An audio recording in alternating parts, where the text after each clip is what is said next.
Ferrari is heading into the highly anticipated British Grand Prix at Silverstone with a strong sense of determination and a clear objective to continue its progression. Despite the fact that the iconic Silverstone Circuit, located in Northamptonshire, does not appear particularly well suited to the current characteristics and aerodynamic balance of the Ferrari SF25 single-seater on paper, the Maranello team is aiming to take another significant step forward in terms of overall competitiveness within the 2025 Formula One World Championship. Expectations remain cautiously optimistic, especially considering the high level of competition expected during this round, with rival teams such as Red Bull and McLaren looking particularly strong. Charles Leclerc made his intentions clear during the official pre-race press conference held at the circuit. Although he openly acknowledged that the SF25 is still not fully at the same competitive level as the McLaren MCL39 driven by Lando Norris and Oscar Piastri, the 27-year-old driver expressed hope that circumstances could align in a way that gives him the opportunity to fight for a potential race victory this weekend. The Italian side's engineers and technicians will therefore be targeting the appropriate level of performance. The historic Silverstone Circuit is a fast and flowing track that demands very high aerodynamic efficiency from the car. It is essential for teams to maximize the performance parameter related to top speed on the circuit's many long, high-speed sections. This requirement is critical not only for maintaining a strong race pace during Sunday's Grand Prix, but also for achieving a competitive lap time in qualifying on Saturday. In modern Formula One, lap time is highly sensitive to aerodynamic drag and downforce balance, particularly at a circuit like Silverstone. At the same time, there is another fundamental criterion that teams must assess with great precision: optimizing the car's ability to generate downforce in corners, which is vital for maintaining high mid-corner speed. In this context, we are referring to the performance parameter known as cornering speed, which is largely determined by how well the car utilizes vertical load during lateral acceleration. Achieving high cornering speed is essential, especially through Silverstone's demanding sections like Maggots, Beckett's, and Chapel. It is all about finding the optimal trade-off, namely extracting maximum aerodynamic grip and vertical load in the corners while maintaining sufficient top speed along the straights. The English track is one of the most complete and complex on the calendar, offering a mix of sweeping high-speed turns, technical medium-speed sections, and some slower, more traction-limited zones.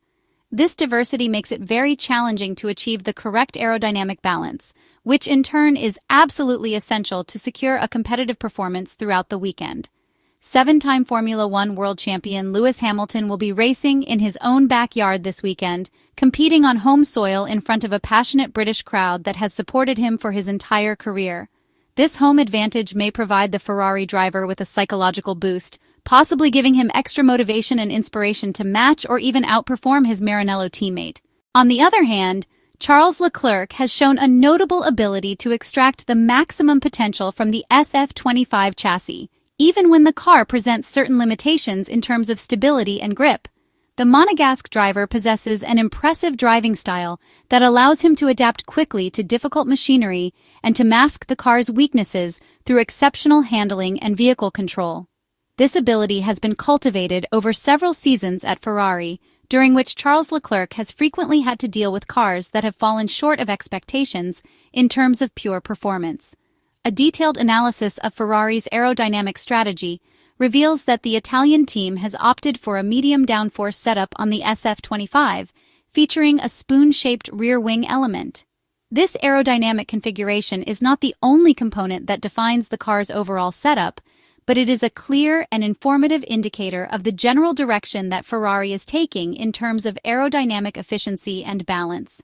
This is the exact same rear wing specification that the team from Maranello used at the recent Austrian Grand Prix at the Red Bull Ring, suggesting that Ferrari is relying on a configuration it considers versatile and well-tested. It is worth noting that during the race weekend in Austria, the Ferrari engineers also brought an alternative rear wing with a medium to high downforce profile. That version was tested during free practice on Friday, but ultimately rejected in favor of the more efficient medium load configuration, which offered a better balance between downforce and drag for that particular track. This version of the rear wing is one of the most adaptable and frequently deployed aerodynamic solutions by the Maranello-based team in the 2025 season. The challenge remains the same: to achieve the right amount of rear downforce, enough to generate adequate vertical load and traction, particularly out of slower corners, without compromising too much on top-end speed and overall aerodynamic efficiency. Achieving this delicate equilibrium is especially complex for the Ferrari SF25, as the car still suffers from a relative lack of downforce compared to the McLaren MCL39, which has proven to be one of the most well-balanced and aerodynamically refined cars on the grid. This shortfall is due to two main reasons. First, the inherent design of the aerodynamic surfaces and underfloor of the SF25, although recent updates to the car, particularly the new floor introduced in previous rounds, have helped increase the total amount of downforce. Second, the Maranello team is struggling to run the car at its ideal ride height, which was defined during the initial design and development phase of the car, but remains out of reach under actual track conditions.